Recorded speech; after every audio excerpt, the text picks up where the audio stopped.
Good morning, it's Tristan here from ZebraInvest. Today I want to run through how you can quickly and easily find infill development sites. That's little sites, little plots where you can put an extra house, an extra block of flats, or something in between different sites. And it could be where in the past, say maybe there's been a bomb hit, or something where there's just a gap being left behind. And so these are perfect for building out little sites, or even put like an option on and selling them on.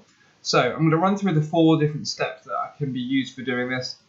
And we're going to go through what to look for, where to find it, who's the owner, and how to possibly get in contact with them. So this should be a really informative little video to be able to help you get on your way to be able to finding deals. And one of the main reasons I put this video together is actually so I can train my VAs to be able to go out there and find more deals in the area that I'm focusing on. So firstly, what I want to do is I'm going to literally jump in and do this live and show you what to look for and how to look for it. So what we're going to be doing is we're going to be heading on over to Google Maps just to go through a way and demonstrate how you can do it like that. But the main thing that you're going to be looking for is where there's been gaps between sets of properties. So it can literally be where, say for example, the street numbers go 15, 17, 19, but 19 doesn't actually exist, there isn't a property there, and then it goes 21, 23 again is missing. But sometimes it could be where these properties were sold with what was called double gardens. So when these properties and plots came up available for development or building out years ago, lots of developers actually sold it with the ability to have a double-sized garden. So you could pay for the extra bit of land and have that garden on the side of the property. The other bit you tend to have is you might have old sets of garages that are on the back of things, or areas that are no longer in use, or sometimes there's corners, or you look on like ex-local authority areas and you see corner plots where there's actually quite a large chunk on the corner that's missing. Or if you look there's also lots of little back garden areas where they actually double back onto the other road on the other side and they haven't actually been used. So there's lots of little bits that we can look at.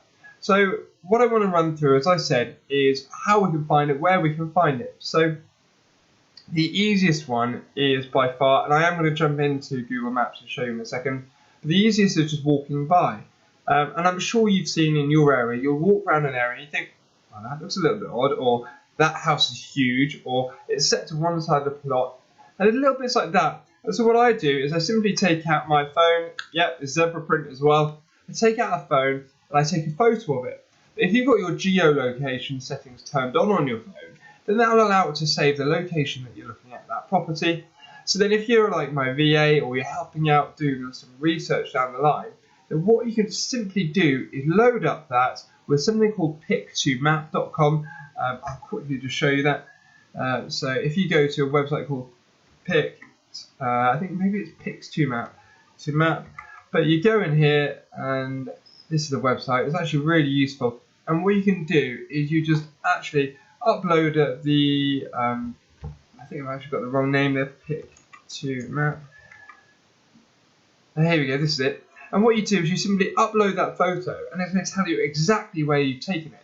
And that's really good if you haven't got a spreadsheet on the go or you haven't written down where that property is. And the other bit is when you drive by, it's the same thing. You take a photo of it just to remember where you saw it or whatever else. Or even if you, say for example, you're in the car with someone else or you need to pull over, even if you just open up your Maps app, and I'll just show you exactly what I do for this. If you can see in the little corner in the screen, you can see where I am right now. But what we'll do is, come on Tristan. Of course, I can't find it when I want it. But you can just open up your Maps app, and then what you then do is you just screenshot your location every time you're there, and then that just takes a little screenshot of where you are, and then later when you're back in front of the computer, or if you've got a virtual assistant or someone you've outsourced to work with, then they can quickly and easily find those properties. So now jumping over to Google Maps, I'm just going to jump in and show you around inside of Google Maps. It's a really simple tool, obviously it's free and it's one that everyone can use. So I've just loaded up Bournemouth. Admittedly, this is slightly loaded. I do know what I'm looking for, and I have got an example here. But outside of the first example, I don't have any others. So I've loaded up an area called Adamsfield Gardens in Bournemouth. And And when you just zoom in into the view, you're not really going to be able to see that much. So what you want to do is click down in the bottom left. You can click into satellite mode. And here you can see I've ended up in deep suburbia. So you might think there's going to be nothing here. But so this is a little place called Adamsfield Gardens. And the reason I know it is one of my grandparents lives here. Bournemouth's got light everywhere. They've got lots of people, older people living there who've gone there to retire. I also have moved recently. And there's lots of other old people where I live as well. So what you can see here is you've got this little close development, 5, 9, 11, 12, 13. Here you go. And you can see at the end here, this is the end where someone's got a huge garden from 137. That comes all the way down here. And you can see, look, you could easily fit another house just right there. And then, again, this next one at 135 is huge. It comes all the way down. And here there's another plot there. So it's really easy to see. That's just on the end of a road. And that's just a plot where there's lots of gardens are missing out the back of it. So what I'll do is I shall open this into another tab, so then we're going to look at for another location. Usually what I would say is try using a spreadsheet or something to remember where you found rather than just moving straight on. So as I said, I haven't actually been digging around in this area that much. But the thing that I'd be looking for here is where you've got big gardens and you'll have access to them. And so that's maybe not going to be used. You can see this is probably going to be a school. It's probably not necessarily going to be one to look for. But just looking down here, you've got, you can see there's this property here on the corner of Belmion Road. The first thing I usually do is I would drop in on, say maybe on the main road, just to have a look at the property, see whether there's something there that might fit. You can see there's a property that's there. And here, if you look, these are very much semi-detached properties, but there's just a lot of garden going on, and there isn't actually anything in there. So that's just a live example of how, if I just go back a couple of steps, you can see I've started here, and I've simply just moved around the area, and I found another little plot. So what I will do is, I usually open up Notepad. And the reason being is then what you can do is in this address bar at the top here, you'll see that it gives you, you'll see in the address bar it says Adamsfield Gardens or whatever else where we've looked. But if you click on the location, you'll see this little thing at the bottom pops up. And you can see that just gives you a latitude and longitude. So by copying that, we can just put that into our little tabs. We've then found another one here, and again we click that. Here it's giving me an address for the property. I don't really want an address. I was hoping it was just going to come up with the latitude and longitude, so we'll go with that one again. And then I'm just going to get a couple of these just so you can get a good idea for what I am looking for. So as we just scroll around the area, you can see, you know, here's another large piece of garden that's going all the way back there. Let's have a quick look on the other side of the road. And I know for a fact Bournemouth is quite in it. But there you go, you can see that's why that's there. It's got a little cutway through. We wouldn't have been able to see that from aerial view, but all the time anyway. And you can see that's just where it's cutting through the back. So that may or may not be, I don't think that's going to be one that we can actually work with. We'll go back to 2D, I'm just straightening it back off. And then hopefully I'll be able to find you another one. So this here, you can see that's, you know, these houses are all lined up the other direction, but that may have been a corner plot.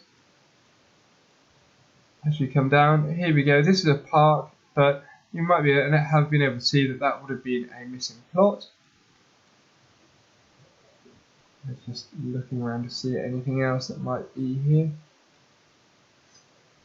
You know, in this corner again, this is something that's missing. But you're not going to be able to get a car or any access down there to the property.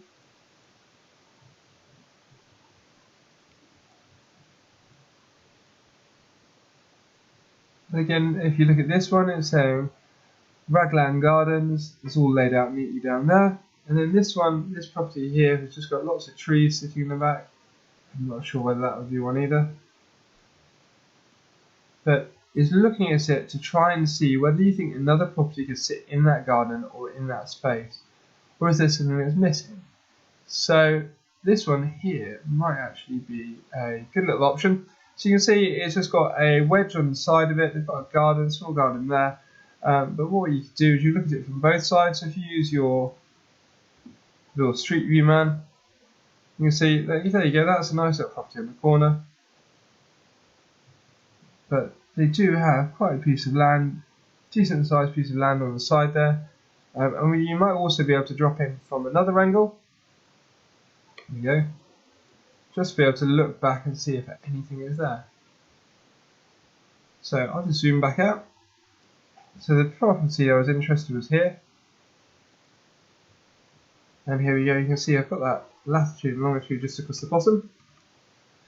And then let's go back to 2D, and I'll try and get one more example just so we can see what we're up to. You can see here there's lots of, there's another decent sized corner plot, maybe not quite big enough to put a property into.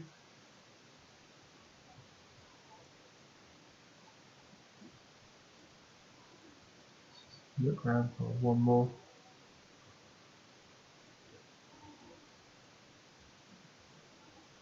You can see these are all quite neatly tucked up and pretty tight to each other. But what I'm doing is, as I'm moving, I'm just trying to have a look and roughly see if there's anything that stands out a little bit. But you can see here, look, there's someone just put a property on the end in the middle of that garden. So that could end up meaning there's another opportunity, say, opposite, on the other end down there.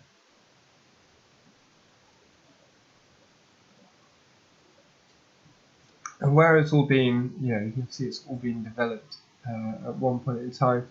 They've made quite good use of the space.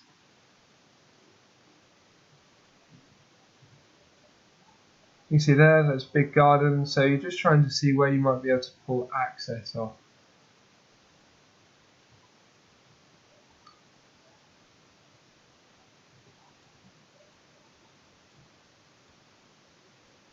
You see here where they put another little infill site in the end of it, and there's another 2 little infills on the end there. You see someone's really tried squeezing more and more out of this area. But this could be, here you go, another little example. So Parkside Gardens, we've seen in other areas that they've managed to squeeze another property just in the back end of it. So this might be where you could end up sending a letter to the owner just saying, hey look, would you be interested in selling part of your garden? I'm just looking at this now, and you can see just how overgrown this is.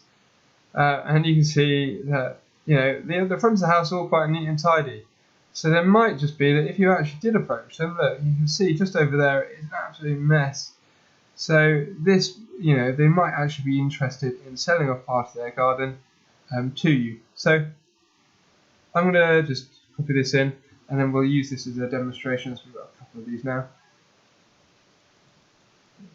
There we go. So heading back on, the next bit that you can use is paid for software. It can make this a little bit simpler. Personally, I still actually go about the process of just searching around to have a look. But usually I jump into the paid for software to be able to find out who the owners are and a little bit more detail about the land, including planning history. There's 2 great pieces of software for this. The main one that I use is PropertyData. And they have a function under their evaluate section called plot map. I have done another video in case you aren't working for me as a VA and you just like to know how to use it. But if you head on to the rest of my YouTube channel, you should be able to see how that works. I've also got a discount code in there which will give you 14 days free, and it will also give you 50% off your first month, and the code is ZEB. I'll put the link below this video. So what you can do here on the plot map is I'm just going to turn around and say, for example, let's just go with one of these locations. We have the first one, just to give you an idea of what will come up when you log into PropertyData. Here, the first thing it brings up is an OS map version. You can jump into it and just swap it over to a satellite version. So the version we were just looking at, you can see here, look now, as we're highlighting over it, you can see where it highlights in blue, that means it's privately owned. And you can see all of that space is from the back of that person's garden. I'm just going to have to move my face for a second so we can get to the little crossbar.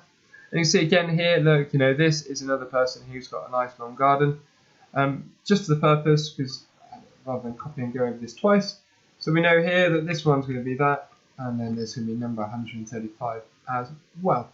But what you can then quickly do is you can have a look around, and as you can see, look, this one's got planning permission coming up on it, 2 dwellings. For some reason it was refused, but you can see that this piece of land here as well, someone's trying to put something on there too.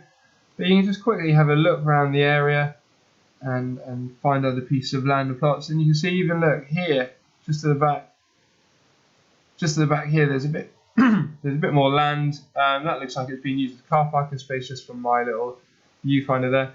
But you can find these other bits just by moving around and having a look. The only thing with PropertyData that's a bit annoying is they won't let you freely move their map. And this is because if you have most of their versions, to move each time you move, it costs you a credit. You only get so many credits limited. Unfortunately, I have the unlimited version, so I can usually just move and take a look through what I like.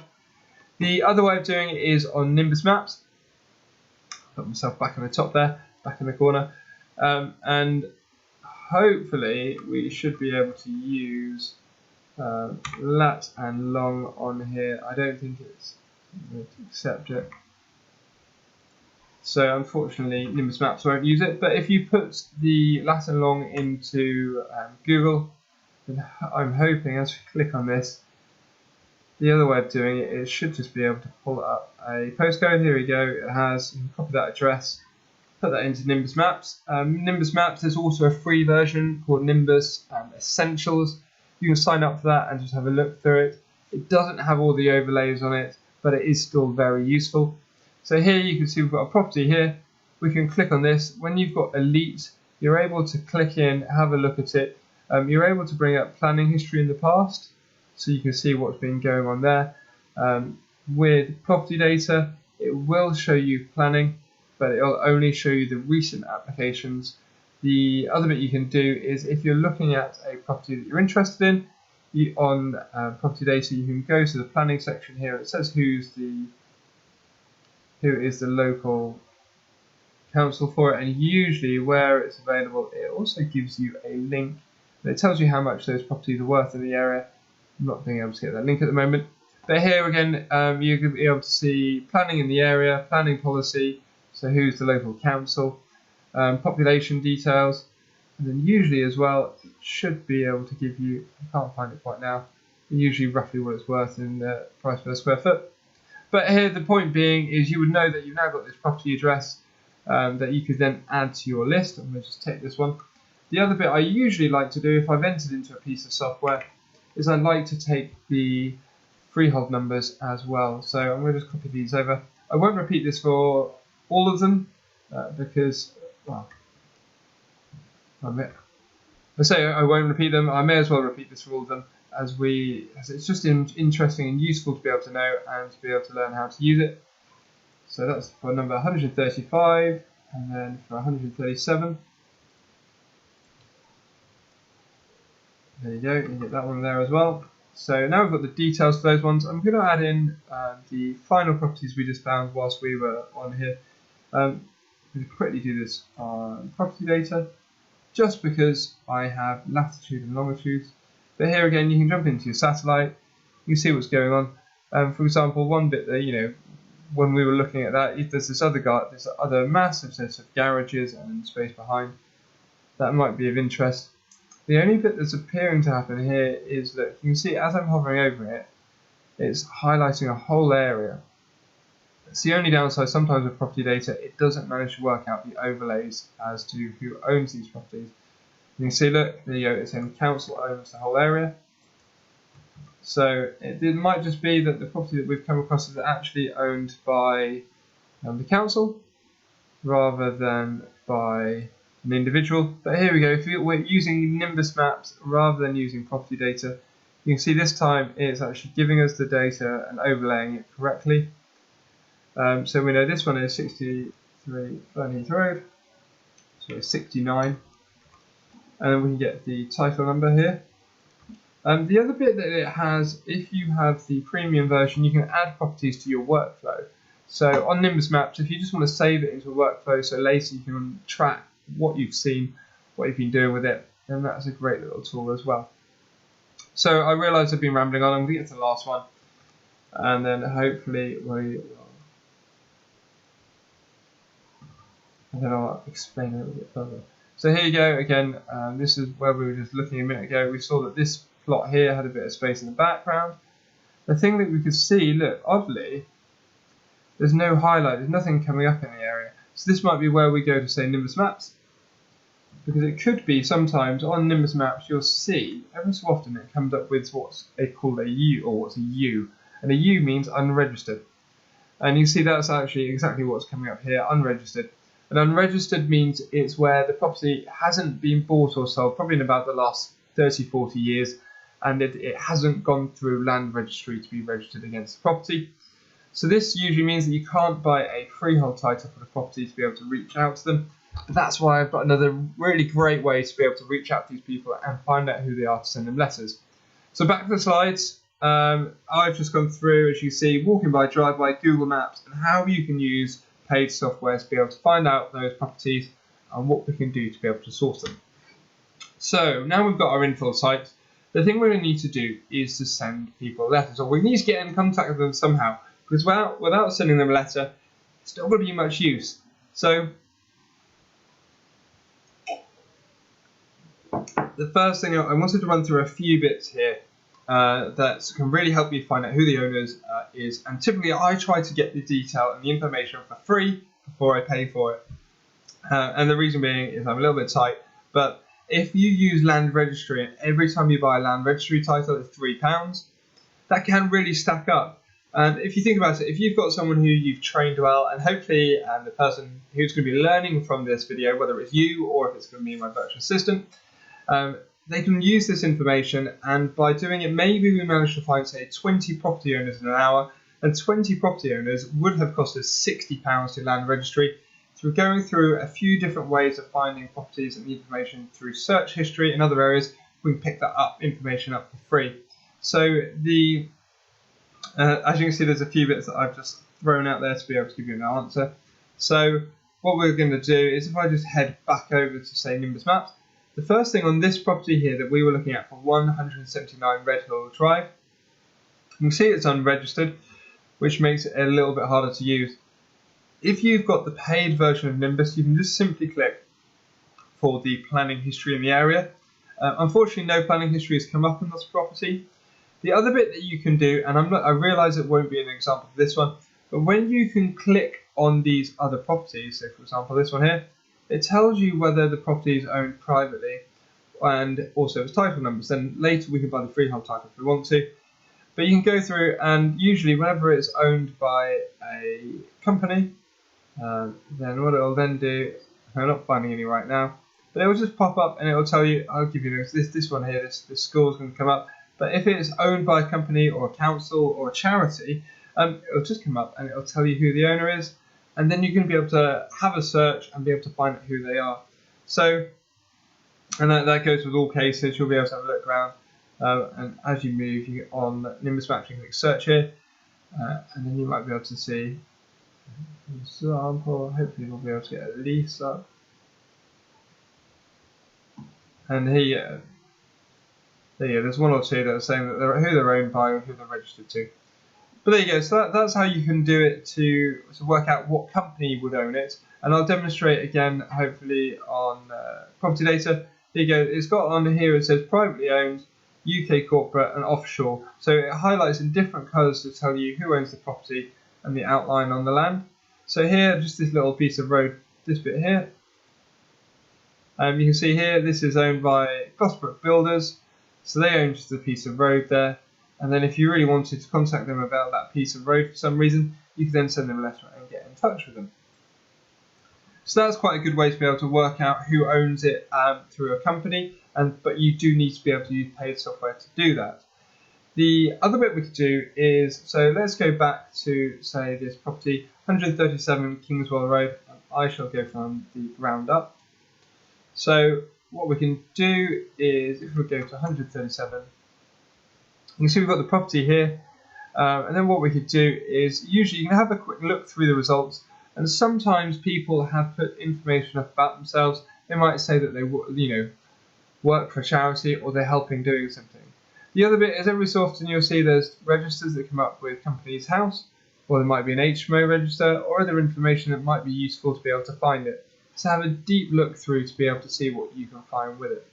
In this case, not much has appeared. So the bit that I was mentioning earlier about the planning data, so you can turn around and say, look, we know we're in Bournemouth in this case, so I'm going to just put Bournemouth planning into Google, and then what we can do in one instance is you can log in, and then you can click to see their planning register. Then what you can do here is you can either look by, I'm rather hoping that they don't seem to have done it, is don't go by postcode. What I'm going to do instead is go Kingswell Road, and we can just put it in the street name there. So we're just going to search this, and then hopefully what will then come up is a selection of the properties that have had planning permission granted in the road. And the reason we're doing this is when we can find all the properties in that road that have had the applications put in, then it might just be that, say, 135 or 137 Kingswell Road have previously had applications in. And when you click on their applications, you're usually able to find out who's applied for it. You might be able to get a copy of their name to be able to send it. So eventually that information is all loaded up. The Bournemouth website just took a little bit of time for it. But the property that we were looking for was 137 or 135. So as we just come down here, you can see just all the descriptions of what's been going on. And there's actually quite a lot of results coming up. Hopefully this won't take too long. Again, there we go. You can see loads of them are all again popping up just to be able to look through this for the whole street. So what you do is you simply look through. The point being is usually, say for example, and I'm going to just give one of these examples, say 131 Kingswell Road. I realise it's not the property that we're looking for, but here you can see it's got main details, so who the officer was, what the information was, and they'll either have something called documents, associated documents, planning history, or whatever else, and you can click into this to find out who would have lodged the application. So here you go, so the application form. This one is rather an old system, but here you can see, look, they've covered up some of the information, the contact information, but you would be able to see who owned that property or who's put the application in, and then you can then be able to use that name just to be able to send them a letter in the post. So, and by using that process that may have taken us a minute or two, we've managed to pick up the owner's name for free. So then there's, as I said, there's other ways of doing this. You know, so I've shown you just how you can use planning history. The other example might be is, say, for company ownership. I'll give you a property that I own, 1LT. Here we go. Hopefully it would have registered with my company name. So we are this property here, and you see Zebra Live Limited. So Zebra Live Limited has come up there. So you can then just copy that address. And if you then went over to company's house, you can then simply put in the company name, and then you find my company name, and then what you then be able to do is you can find by clicking on people, you can find who's the owner of the company and where their address is registered, and then you might be able to use that to pop a letter in the post. You can then copy that details over into your spreadsheet or however else you're using it to send them a letter. And that's how we've managed to get an owner's name for free. And then we can follow them up and do something else. So now there's another way of doing this as well, and we can then take a look to be able to find where someone might be living. So for example, and this is where there's something called the edited electoral roll data. So electoral roll data is the thing that when you enroll to be able to vote, you go onto an electoral list. When you register to vote, there's two options. There's one option where you go into the edited list, and the edited list means that you aren't available to see for marketing. People physically have to opt in or opt out of this data to see whether your name is going to be displayed. So you then have this, say for this address, and to find that information you can use two websites. There's one called 192.com, and there's another one that's really useful, but 192 is quite good if you're only looking at doing one or two searches. You can put in the postcode of a property, and then you can look to find them. You usually cost about 50p a search, and you have to bulk buy searches. The only thing is, if you end up doing quite a few searches, it can cost a bit of money. There's another website here, as you can see, called Genie, And Trace Genie, it also accesses electoral roll data. But what you can do here on the left-hand side is you've got loads of different options to be able to search for someone. So if you already know someone's name and where they're roughly living, you might be able to track someone down that way. But in case you don't know where they live, or we might know where they live, but we don't know their names, you can see here, look, it's coming up with all the addresses for all these people in this area, and it's all then going to give you the dates when people used to live there. So we're looking for 137 and 135, but here you go, just in looking through, you can see 135 Kingswell, and we click on the current and historic residence, and we have Anne Rowe living at this property. So her name has appeared on this data and on the electoral roll list, and so she has opted in to have her information placed there. So then what you can do is you can then use those names to then pop a letter in the post them. The only downside of this is, and a really good answer for this, is you can see it could be rental data. If someone lives at that property and the name has kept changing, it could be that they're renting the property, and at that point you would definitely need to download a copy of the freehold title. In this case, you can see the name stays all the way same all the way through, and there's been no house sales reported. So then I would be pretty confident in writing a letter to Anne or perhaps to Norman saying, "Hello, I've seen your garden, and I was wondering whether you'd consider selling it, or we could do some work together to do something with it." So that's a great way of finding a little infill site and who to reach out and send a message to. I won't repeat the process on that one because I think it gives a good explanation of how to find it and search through. So that's then gone through, and then the final bit I said is about using land registry. So the last bit we can do here is, fortunately, I have a slightly different looking version to most people. So if you want to sign up for Eservices, which is land registry, it's the government's way of using it, it's the professional way of using it rather than just the way most individuals use it. You search Eservices land registry, come down to the third listing, apply for Eservices, and then this is free, but you will need to sign up to a variable direct debit. But by signing up to this, you come down a little bit further and completing all your information. Just trying to see, here we go, submit your application online. You can also do it by post, a little bit antiquated. It does take quite a while to set up, but it's well worth having. This gives you access to lots of different tools that they offer for free. So I'm just going to log into my Eservices portal, but if you've just got a copy of the basic one, that's also useful. Here you get another thing called a map search. So if, for example, we were looking at 137 as we just were, put the postcode from that, then you pop that postcode in, the other thing, and then you can then see that property come up here, and you see all the overlays to see how all the land is all split up as well. So that could be quite a neat way to be able to pick up on bits. The other thing you can do is we picked up so when you then click on those pieces of land as well, it gives you the information about who owns it and a title number. The flip side is you would have seen here earlier, we took a title number, and you can also search by that title number as well, and then it will return where that property was. And you see here, there you go, that's the property. And interesting bit there actually. Earlier I mentioned that sometimes there's house numbers missing, and this is a prime example. So hopefully I can just turn the layers off. So I should turn the layers off, but here you can see, look, it goes 210, 212, 214 is missing, and then 216. So that is a missing property, and a perfect opportunity really. And also you might, because it's double-sided, you might actually be able to get one on either side of it. And you can see, look here, someone has actually double-sided the houses there, so you could get two properties on that plot. So that could be a great little find for someone. And that's not one I'm going to be sending a letter to anyway. So if you use this video, you can have that one for free. So that's just a great way of showing you what you can do. But then look, you can click request official copies. And then what we had earlier was that we've got the title number. So you fill out the title number, and then you put in a reference that you want to use.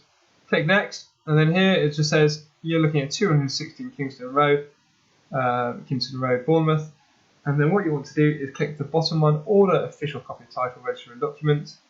Click in, and here what you can do is you can download the register.